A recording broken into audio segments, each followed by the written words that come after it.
Hey, welcome back to a micro sermon here. This is Patrick Hagan. Thanks for listening in. Today, what I want to talk about is the concept of sin.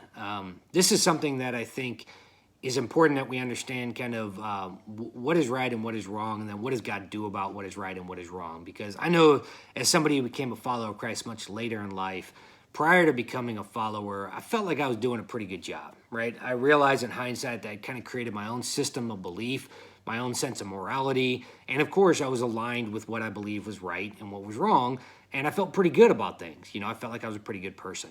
And that's a damaging, dangerous place to be, is that, I'm doing pretty well mentality. Because when you look at scripture and you look at what God has revealed through his word, you have to understand over time, you realize, like, look, I'm going to fall short of that. Like, there's big sin, there's small sin, but some kind of sin is going to come out in my life. I have a sin nature. If you don't believe you have a sin nature, put a bunch of 4-year-olds in a room, let them play together, and tell me if they don't end up breaking some moral laws, right? It's just kind of in our nature. We mess up. And so what the gospel message is saying is that God understands that through our free will, we're going to make mistakes.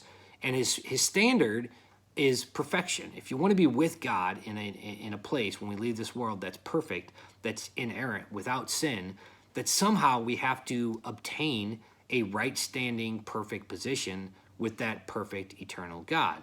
And yet he's telling us very clearly that you can't do that. The whole concept behind the law is that you need to understand that you're going to fall short. You're going to sin. You need something or someone to fill that gap. And so when you look at scripture and the concept of like doing good or being good or living a good moral life, it's pretty clear. There's a verse in Romans that says that we all fall short of the glory of God. There's a verse in the Old Testament that says that nobody is good, not one. So even that person you think, man, that person is really, really good. That is a good woman or a good man. That person, regardless of how hard they try and how good they are on the surface, is still not perfect. I don't think any of us would boast that we are perfect. I think most people outside of the faith feel like they're doing a pretty good job, that they're a good person. But I don't know anybody who would honestly say that they have obtained perfection for the course of their entire life. And yet, if that's the guideline that we have to live by, then we have to figure something out here. Something has to be done. And this can be hard to stomach, but it's much better to know that. A cancer patient that has cancer, the day before they're diagnosed, still has cancer.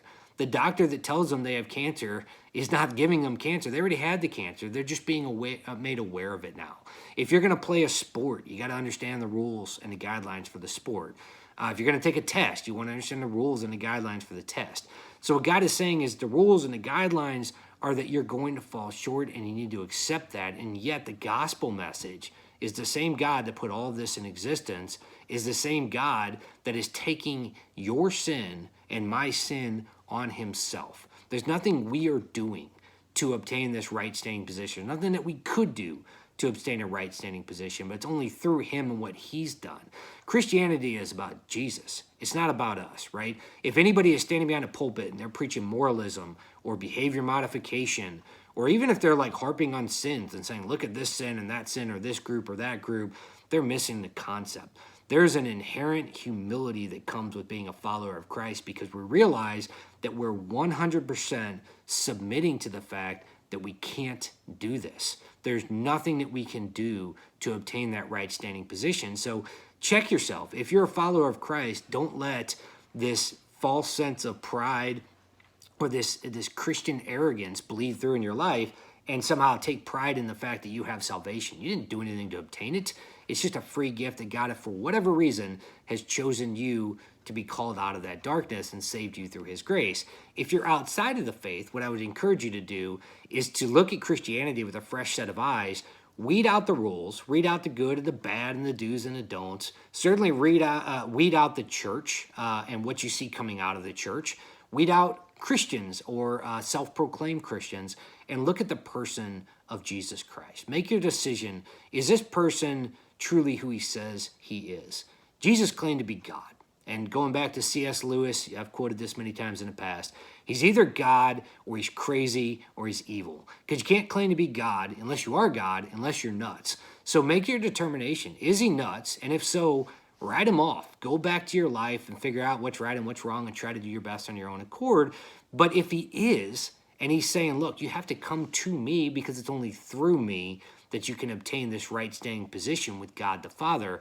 Then we need to make sure that we're submitting ourselves humbly to that fact and saying, God, it's only by what you've done for me and nothing on my own accord. So going back to the sin piece, yes, there's right, yes, there's wrong, there's sin nature, but it's all to point you to the need for salvation. That's the point of giving us free will, is that we're going to break that moral law. We're going to realize our total depravity, that our spirit is dead until it's been made new and brought to life through what Christ has done.